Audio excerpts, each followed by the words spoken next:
আপনি জামাত ইসলামকে পছন্দ করতে পারেন, আপনি এনসিপিকে পছন্দ করতে পারেন, আপনি আওয়ামী লীগকে করতে পারেন। হ্যাঁ, এটা আপনার মানসিকতা। তারেক রহমান নিজে বলেন যে সবার আগে বাংলাদেশ। উনি আমাদের আসলে আমার মনে হয় শেষ ভরসা। এই 5টা বছরের জন্য ওনাকে সুযোগ দেওয়া উচিত।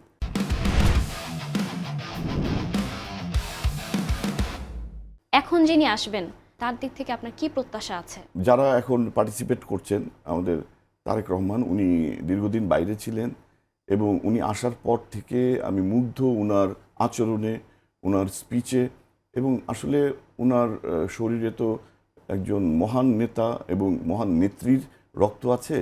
এই মানুষটা, এই দুটো মানুষ আসলে অন্যরকম মানুষ, এবং তাদের সন্তান নিশ্চয়ই আমাদেরকে আশাহত করবেন না, এবং নিশ্চয়ই উনি আমাদের আসলে আমার মনে হয় শেষ ভরসা। এরপরে আর আমি জানি না যে যোগ্য লোক কে আছে। একজন ছিলেন ইউনূস স্যার, উনি তো আসলে ওনার বয়স একটা ফ্যাক্টর। ইউনূস স্যার যথেষ্ট কাভার আপ করার চেষ্টা করেছেন, এবং সবচেয়ে গুড পার্ট হচ্ছে উনি সুন্দর মতো ইলেকশনটা বাস্তবায়ন করার চেষ্টা করছেন। এটা এই জন্য ওনাকে, মানে উনি যে এমনি এমনি নোবেল লরিয়েট হননি, ওনার সেই উনি ওই চেয়ারের পাগল না। তো উনি কমিটেড, উনি ওনার অনেক কাজ আছে। তো যাই হোক, এই চেয়ারে রাজনীতিবিদদের আসা উচিত, এবং আমার মনে হয় যে তারেক রহমান আসলে আমাদের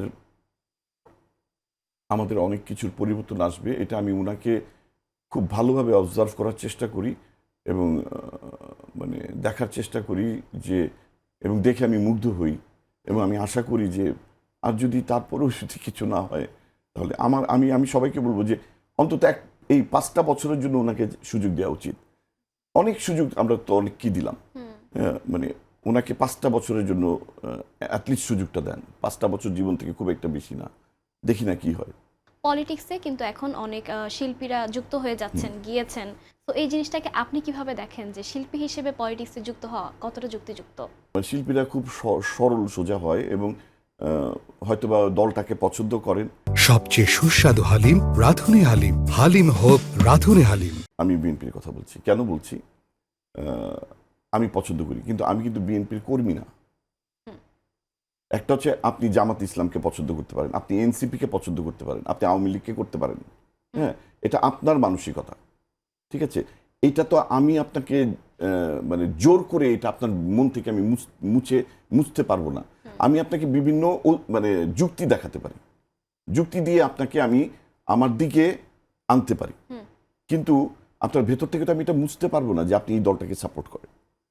তো সাপোর্ট এক জিনিস, আর দল করা। এখানে যে আমি ভোট দেওয়ার কথা বলছি, আমি এখানে এমপি বা মিনিস্টার হতে আসিনি। আমাকে দিলেও আমি নিব না, কারণ আমি তো এটা বুঝি না।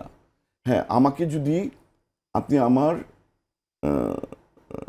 আমার পরিবারের জন্য কিছু করার সুযোগ দেন, আমার শিল্পীদের জন্য, আমার কালচারের জন্য, হ্যাঁ, মানে একটা সময় যে আমারও তো এইজ হবে, ওই টাইমটা, বা যদি মনে করেন যে আমি এই কাজটা করতে পারি, তাহলে ওয়েল অ্যান্ড গুড। বাট আমি মিনিস্টার হব, আমার ফ্ল্যাগ উঠবে গাড়িতে, তারপরে আমি এই পলিটিক্স করতে আসিনি, কারণ আমি তো পলিটিশিয়ান না ভাই। আমি আমি আমি আমি বিএনপির কথা বলছি, তারেক রহমানের কথা বলছি।